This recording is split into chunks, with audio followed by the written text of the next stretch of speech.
moving the evaluation forward. It doesn't mean that you need to do all of the work for the evaluation. So kind of depending on what you're hoping to get. But I do agree that the anonymity is very appealing about the survey option in this case. Okay, so you've been really thoughtful in identifying what your program is hoping to achieve, how you're going to collect data to measure that. You've done that data collection. Now it comes time for doing the meaning of it. So what do you do with all of this information that comes at you? So there are different kinds of analysis depending on the kind of data you collected. So again, thinking about those methods that you chose. So there's quantitative analysis, which is really like numbers, frequencies, how many people said what percentage of people said what percentage of these people said what. And then there's qualitative analysis. So that's looking at texts or themes or key quotes. So one of our big messages that we try to give to anyone that we work with on a program evaluation is that data on their own are neutral. But we're the ones that determine what that data means. And different people can have incredibly different interpretation. For instance, when we do a survey, like a satisfaction survey, often the results are pretty favorable. Like most people like what they did. But a lot of our clients, and I've been guilty of this too, will focus on those couple of people that didn't like it and feel really, really bad about what they did because a couple people were unhappy. And so then they're attributing meaning to that data in a different way than maybe me, who, if I wasn't part of the training, I don't have that same vested interest, and I can say, great, 90% of people loved it, way to go. But to the person that is maybe more invested, that 10% can feel really different. So this interpretation, no matter whether it's quantitative or qualitative, gives the data meaning. So if even in the qualitative data, if you have all of these interviews or focus groups that you did, you're the one that's identifying what are those common messages. What do those common messages mean? What is important for me to take away from it? And then interpretation really involves stepping back to look at the big picture. So often we get kind of into the nitty-gritty, and often we think about like what are the tiny details, but this really involves looking back and thinking differently about the results to identify what's most meaningful. So some things to look for include patterns.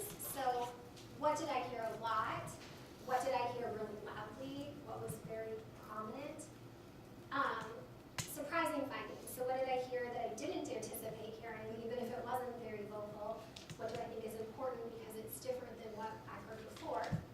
Interesting stories. So is there a message here that I think would be compelling to my target audience? Additional data needs. So one thing that we often say, and not just in the interest of self-preservation as an evaluation organization, but that good research leads to more research questions.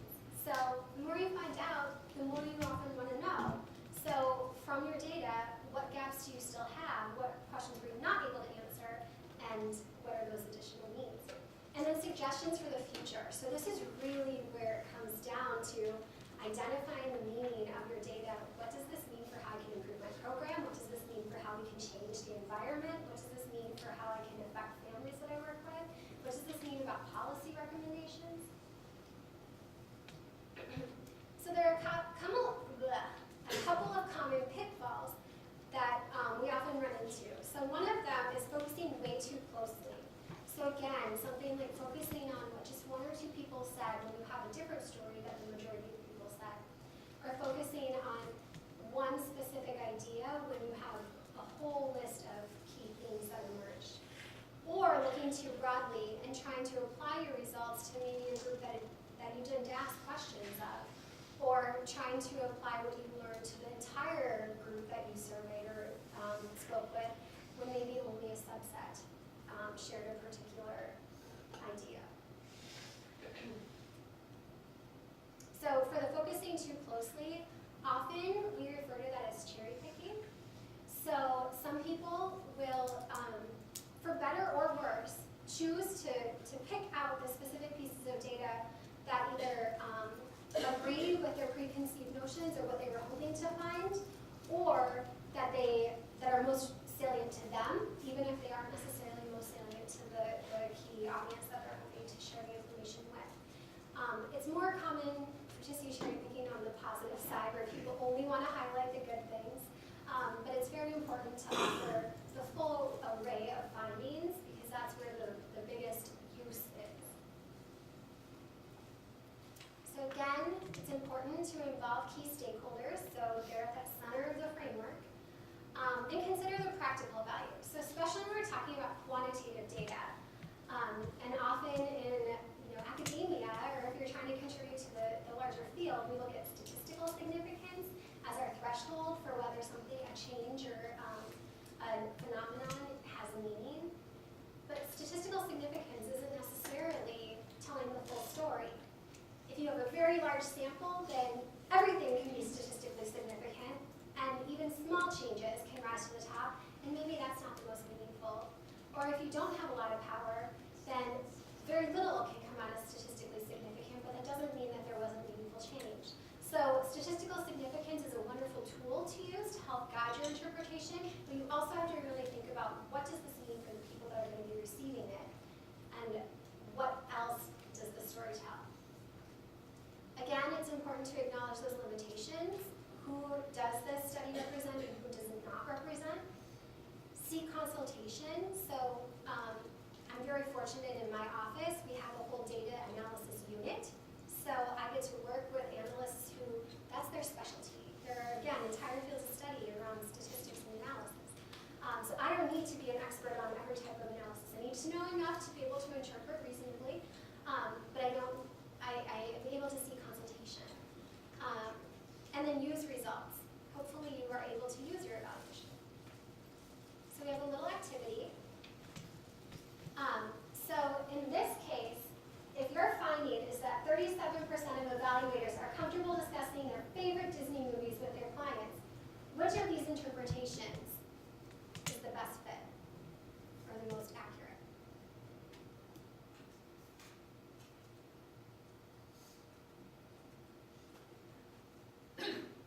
How many think it's 1? How many think it's 2? 3? 4? Okay, so you clearly get this concept. So on the flip side of that 37%, not all evaluators are comfortable discussing their favorite Disney movies. So in this one, when coalition members were asked how much their coalition has increased community awareness of the coalition's efforts, 71% said a lot, 29% said a little, and 0% said not at all. So read through these options.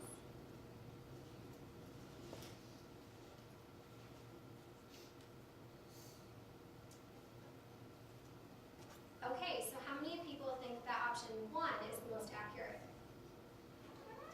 How about option 2? Couple of hands. Oh, it was slow. Tentative. Okay. This is harder, right? Option 3 and option 4. Very tentative on this one. Okay. Does anyone want to share why they thought option 2?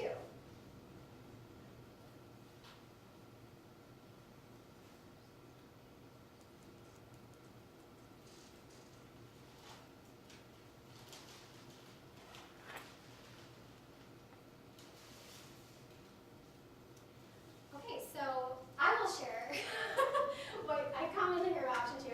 So in this case, the majority of coalition members surveyed feel that the coalition has increased community awareness of their work a lot. The key here is this idea of coalition members surveyed, so you're identifying who the group is that you're talking about findings for, and then the majority said a lot. And so given that 71% of respondents said a lot, that does seem to fit. The other one was each coalition member believes the coalition has increased the community awareness a little, at least a little. Does anyone want to share why they thought that one? Sure. 0% said not at all, so that means everyone increased at least a little. Yeah. So if everyone in your coalition took this survey, this would absolutely fit. If not everybody in your coalition took the survey, then have caveat about coalition member survey is important. Yes. Do both of them say the awareness of their work a lot, or at least a little, like those seem very vague wording? Does that Sure. matter?